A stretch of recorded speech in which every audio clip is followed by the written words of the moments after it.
Well, I want to welcome my audience to this podcast today. It's the Fruits of Virtue podcast. It's helping you to become your best self. My guest today is Erie Chapman. He is quite a fellow, I would say. He's a consultant, he's an author, a filmmaker. He has a law degree, he has a degree in theology. He's done so much to help organizations to build their culture. So welcome, Erie.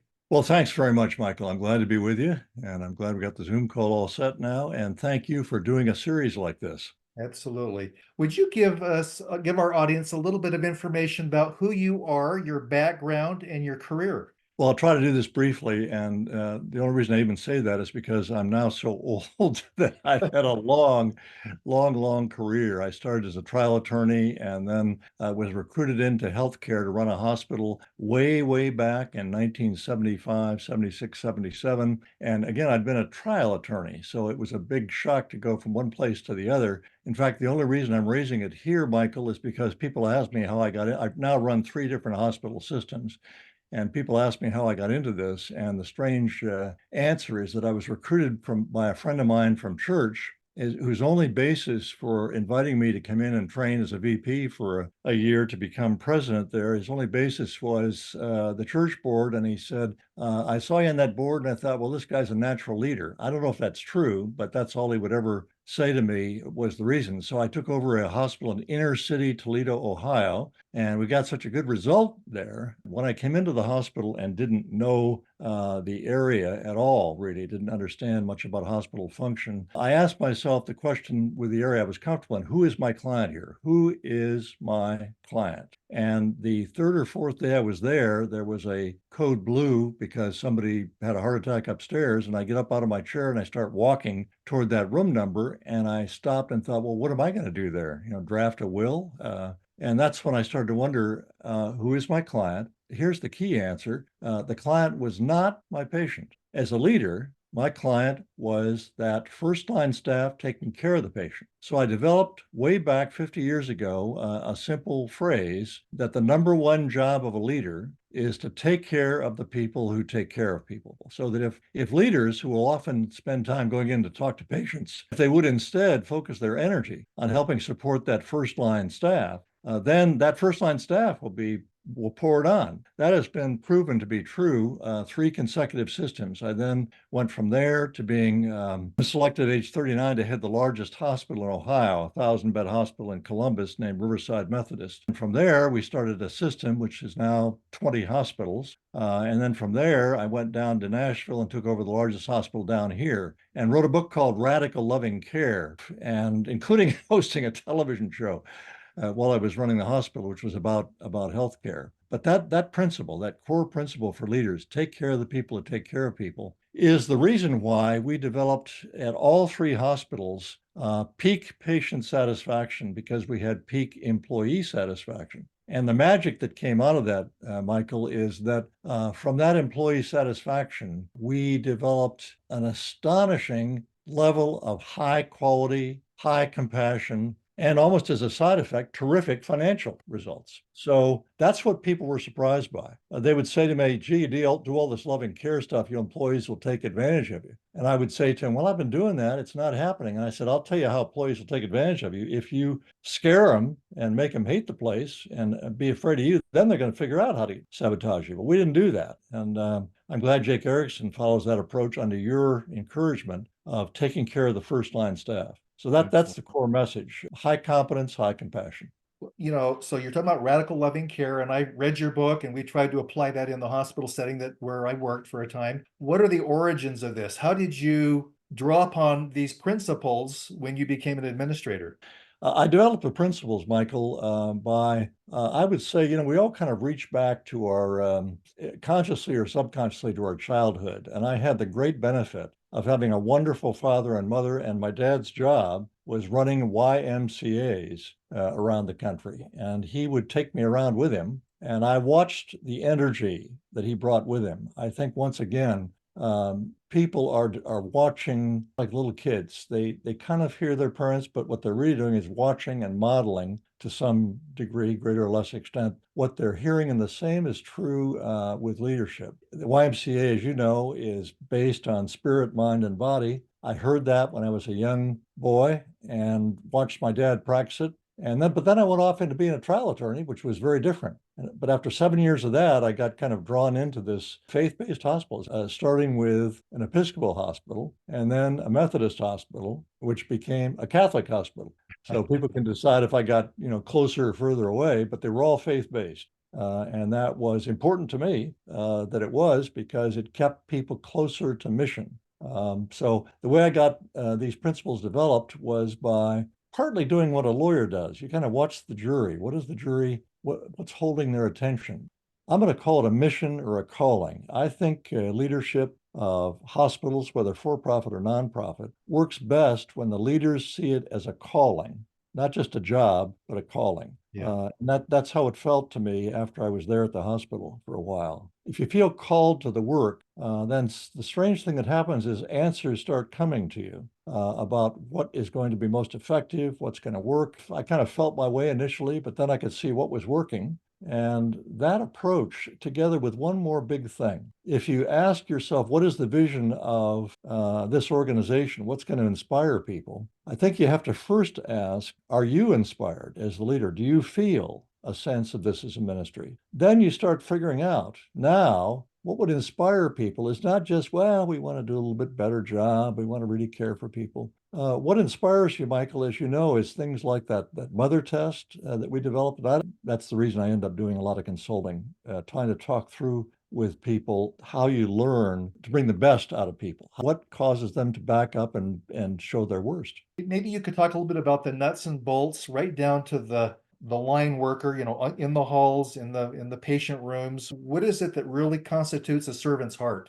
One of the things that we encourage people to ask, and I mean leaders interviewing potential employees, does the person in front of me have a servant's heart? Now, that is not something that sounds very quantifiable, but a good leader ought to be able to make that judgment. And then you ask questions like this. You ask the potential leader, why are you coming to this organization where we focus on healthcare? Why did you pick healthcare? You kind of probe the motivations of the potential employee. What you're hoping they'll say, I'm here because I want to do something that matters. And I can see that this hospital or healthcare system or clinic or hospice, I can see that what this work does matters to people. And it matters because I want to bring my strength to help people in need. What are the nuts and bolts? It means, from the standpoint of a leader, if you tell first line staff, we support you, we love you, and we care about you, that's great, but what are you doing? So what I started doing a long, long time ago was putting on different uniforms of different people in the hospital and going out and working side by side with them. So I would go once a month, every single month for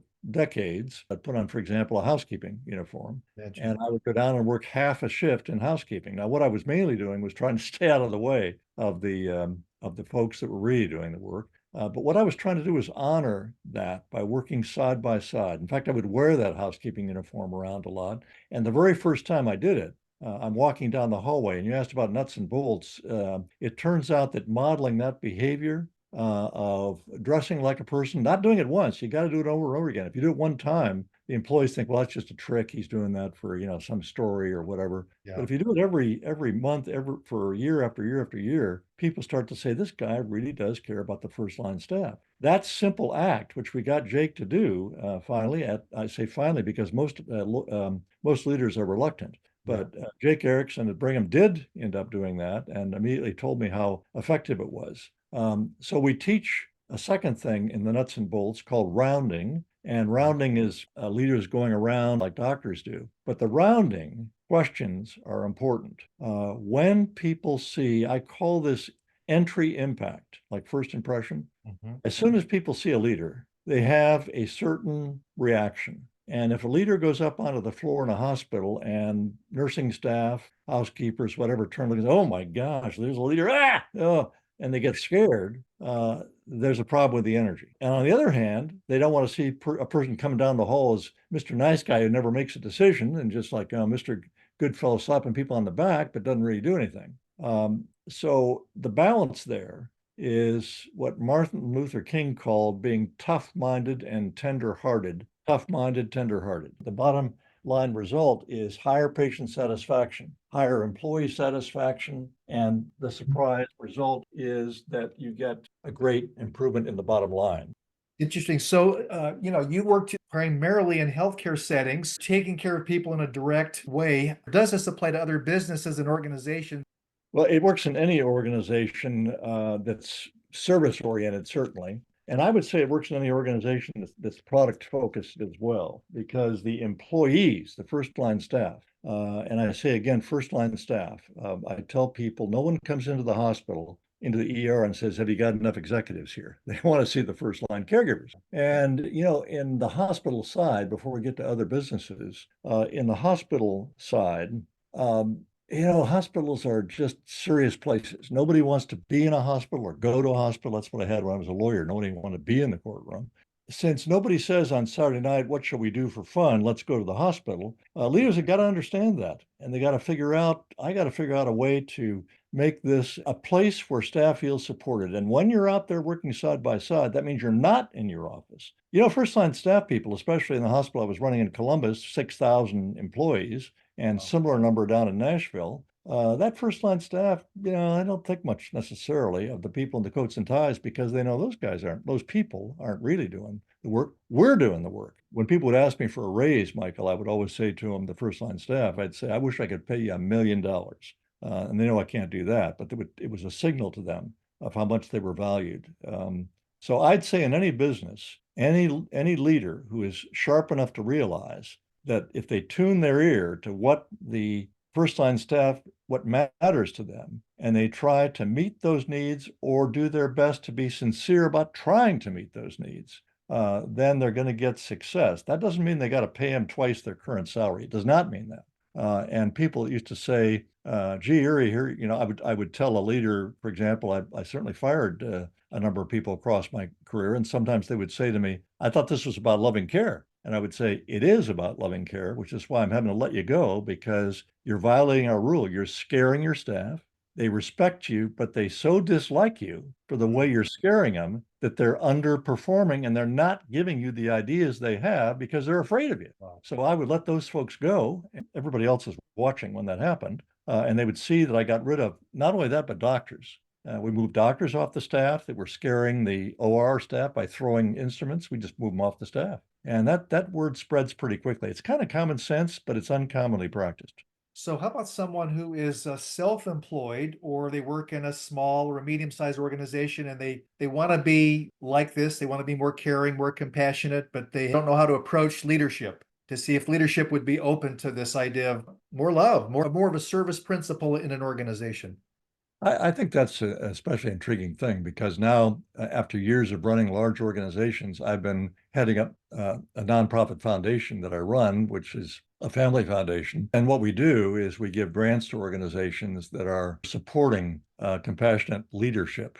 And I want to emphasize that compassion includes competence. So compassion is my least favorite phrase in the world is that touchy-feely stuff.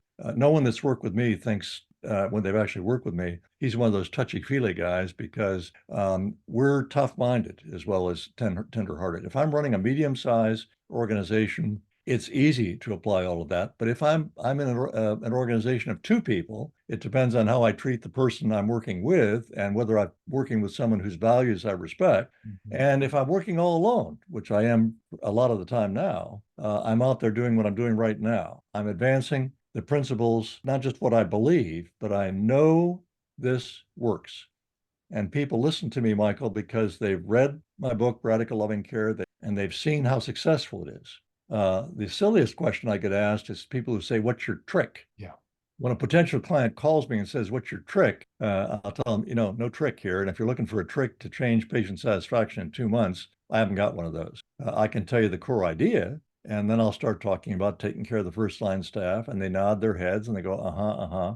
But most of the time, They don't do it. I've been wondering about that for a long time. Why don't they do that? And I think the idea is they have a wrong concept about what the leader is. They think their job is to boss people around. And the problem with that approach, in most cases, maybe an emergency is an exception. When you boss people around, that means you're sending a signal that you don't trust them. You got to do what I tell you because you can't figure that out yourself. Sometimes that's true, and they need instruction. But once they've got the core instruction, these are adults, and the more you trust them, the more they'll believe in themselves and the better they'll perform. So I think the same concepts, regardless of size in the organization, regardless of what they do. How do you breathe meaning if the job is to manufacture shirts or if the job is to make automobile parts? You start talking about the fact that in a hospital, everybody's a caregiver, which means the people mopping the floors, those are caregivers. Leaders are caregivers. I found that myself and others who practice these principles, you felt engaged. You felt more meaning in your job. You want to stick around. You don't want to look elsewhere for another job, right? Yeah. And I felt some personal happiness at the end of the day. Well, and I want to tell your audience that Michael Harris is the reason why I ended up doing work in Idaho. And I think initially you approached that carefully because sometimes leaders, especially male leaders, hear an approach that emphasizes loving care and they start thinking, I don't know about that. It's funny how much I hear a response in hospitals from I'm just going to criticize our fellow males and say that sometimes they're not as open as they should be to the fact that we all need compassion, care, and support. Men just don't want to show that sometimes. So you approached that just right with the team at Bingham Memorial, and they got on board. And that's because of you. And it's because you were advancing those approaches inside the organization. And we did finally get Jake out there working on the front line. He does that naturally. I think he understands. I'm not a Mormon, but he is, and he kind of understood the importance of mission. It's nice when I work with someone who gets the mission idea right away, as opposed to somebody who hasn't approached life like that. Very, very good. I would suggest our audience consider and maybe go on Amazon and get your book, Radical Loving Care. It will give them some ideas of how they can apply those into their individual situations and organizations. Any final ideas you'd like to share with us regarding this culture that you try to help organizations build? Well, thanks, Michael. I don't think there's much in the world more important than caregiving, whether it's individually to your mother or father or anybody else in your family or in a larger organization. I should quickly say that Radical Loving Care, it may show on Amazon that it's out of stock. There are secondary suppliers, and we've had some challenges with Amazon. We can fulfill out of my office larger orders, 10 or more, but single orders sometimes requires going to a secondary seller, which is the way to get it. And usually they'll have a copy that's in good condition. I wanted to emphasize too, you can get the book online right away, meaning audio. So if anybody out there is having trouble sleeping, order the audio book. After 10 minutes of listening to me, you'll be out cold. No, after 1 minute listening. So I do have one quick final thing. It's the mother test, Michael. If I can squeeze that in, I'll say that the mother test, people think they know what that is right away, golden rule. It is sort of like that. But here's the question for leaders. Are you delivering, or are the people you hired, are they delivering the kind of care you would want for someone you love? Are they delivering the kind of care you would want for someone you love? Now, if the answer is I've got an employee on the second shift, or I've got a first line person who's not greeting people the way I would want my mother to be greeted, or if I've got a nurse, people will call the CEO and say, hey, my mom's coming in. Can you kind of make sure I get the right caregiver? Well, they shouldn't have to do that.